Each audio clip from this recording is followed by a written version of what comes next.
Kusoo dhawaada casharkeena koowaad ee ah horudhaca computerka ama introduction of computer.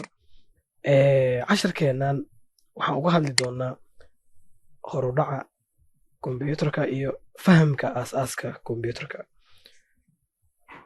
Dhammaan computerada isku shaqo ayay qabtaan. Horta computeradu waxay u kala baxaan desktop oo ah kan halkan kaaga muuqda, kan oo ah desktopkii oo ah all in one la yiraahdo, iyo laptop oo ah kan halkan kaaga muuqda. Desktopkan aad u jeedo waxa ag yaala monitor waxa la dhaho, oo ah dhammaan waxyaabihiisa waxa ay ku jiraan halkan. Haddii ay tahay memorigiisa, haddii ay tahay wax walba oo la isticmaalayo oo computerka la xiriira, waxa ay ka soo galaan halkan. Kanna dhammaan waxyaabihiisa waxay ka soo galaan shaashadda gadaasheeda. Shaashadda gadaasheeda ayay ka soo galaan dhammaan waxyaabaha computerka uu ku shaqeeyo ee la isticmaalo, waxyaabahaas oo aan dib ka arki doono. Waxaa kuu soo haray kan oo laptopka ah, waxay ka soo galaan keyboardka hoostiisa ama meeshan hoosteeda ama dhinacyada. Okay, inta ugu badan computerada la isticmaalo waxay u badan yihiin saddexdan.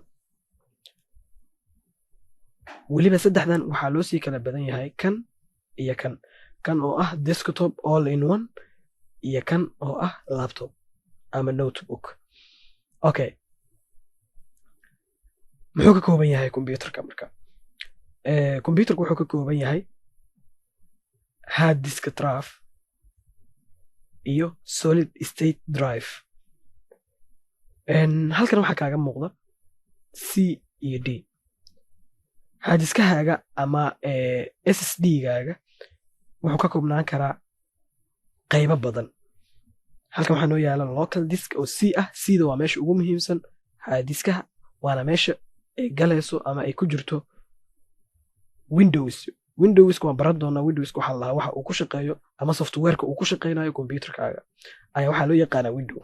Hadda maanta waxaan joognaa C-da waxay tahay meesha uu galayo Windowska. Windowskana waa waxa computerka uu ku shaqeeyo. Haddaba maxay kala yihiin hard disk drive oo loo soo gaabiyo HDD iyo solid state drive oo loo soo gaabiyo SSD? Labadoodas ayaa wanaagsan. HDD hard disk drive waa midka inta ugu badan computeradu ama laptopyadu ay kusoo degaan, waana midkan aa u jeedo. Wuxuu leeyahay marwaxad yar oo halkan ku jirta, waana tan shaqada qabanaysa ama xogta kaydinaysa. SSD wuxuu kaga fiican yahay hard diskiga. SSD-gu ma lahan marwaxad ama guux ma laha. Haddii aragto computerro marka la isticmaalayo ama laptopyo guuxaya, waxaa ku jiro HDD ama hard disk drive. waa jibiskan yaryar waxa uu ku shaqeynayo SSD-ga. Waxaan rajeynayaa in aan fahanay. Okay, memory.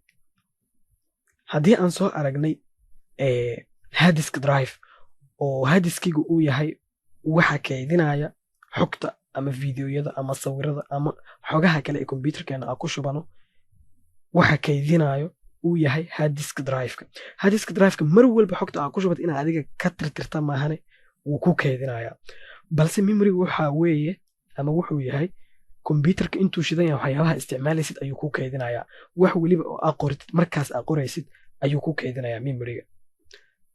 Waxa hadda Google ka search garaysa aduu computerkaaga isticmaalaya waa waxa kuu fududaynaya ama ku haya waxyaabahaas aad qabanaysid computerka intuu shidan yahay.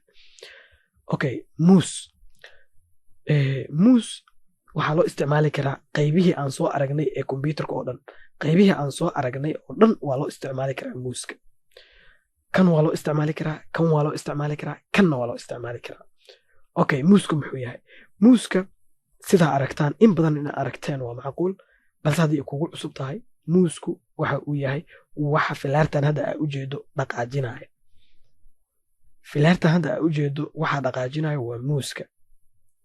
Okay, waxaa loo isticmaalaa in hadba meesha aad rabto lagu geeyo computerka si aad u isticmaasho. Mouse-ku wuxuu leeyahay labadan meel oo la isticmaali karo iyo bahashan oo sida taayarka camal ah. Labadan meel waxaa la kala dhahaa click iyo right click. waan sii baran doonaa kelig iyo right kelig waxa ay kala yihiin shaqooyinka ay qabtaan balse hadda waxaan rabnaa faham guud inaan ka qaadano computerka okay touchpadka waxaa laga yaabaa inaa in badan ku aragtay laptopyada okay touchpadka wuxuu yahay waa sida shaashadda farteena ku isticmaaleen oo kale wuxuu ku shaqeynayaa fartaada halkanna waa sida hadda aan soo aragnay oo kale kelig iyo right kelig ayaa loo kala yaqaanaa waana baran doonaa waxyaabaha ay qabtaan asna sidii hore oo kale wuxuu ku shaqo leeyahay filaartan oo hadba meeshii aad rabto shaashadda computerkaaga aad ka geyn karto touch screenka badanaa waxaa isticmaala laptopyada touch screen waa sida mobilka oo kale asna wuxuu isticmaalayaa filaartan waana shaashadda computerkaaga oo aad ku isticmaalayso gacantaada okay ayadana waxyaabaha ay qabato waa filaartan in ay wado ama meel walbo aad rabto sida mobilkaaga oo kale mobilada smartiga ah waa inaad u isticmaasho computerkaaga ama laptopkaaga okay connectors maxay yihiin connectors waa meesha ay wax ka soo galaan waxyaabaha outputka ah meelaha ay ka soo galaan inta ugu badan laptopyada iyo computerada si deeply ah waxaan rabaa inaan u sharaxno connectors maxay yihiin connectors in badan waxaa laga yaabaa inaad ku aragtay laptopyada ama computerada godadkan dhammaan computerada iyo laptopyadu intooda ugu badan isku mid ayay ka yihiin haddaba godkan ugu horeeya maxaa loo yaqaanaa godkan ugu horeeya waxaa loo yaqaanaa lan sidoo kale waxaa loo yaqaanaa ethernet waxaana kasoo gala fiilada internetka computerka halkan haddii yani uusan ku qornayn magaca laakiin waxaa computerka kasoo gala jaajarka waa macquul inay ku kala duwanaadaan computerada ama laptopyada balse halkaas idin muuqata computerka waxaa kasoo gala jaajarka halkan waxaa kasoo gala fiilada internetka sidoo kale halkan waxaa computerka kasoo gala VGA badanaa waxaa loo isticmaalaa projectorada halkan waxaa kasoo gala computerka HDMI sidoo kale iyadana waxaa loo isticmaalaa projectorada ama shaashadaha waaweyn markii computerka lagu xiriirinayo sidoo kale halkan computerka waxaa kasoo gala USB waa labadan god halkan computerka waxaa kasoo gala memory card ama hadday aa u taqaano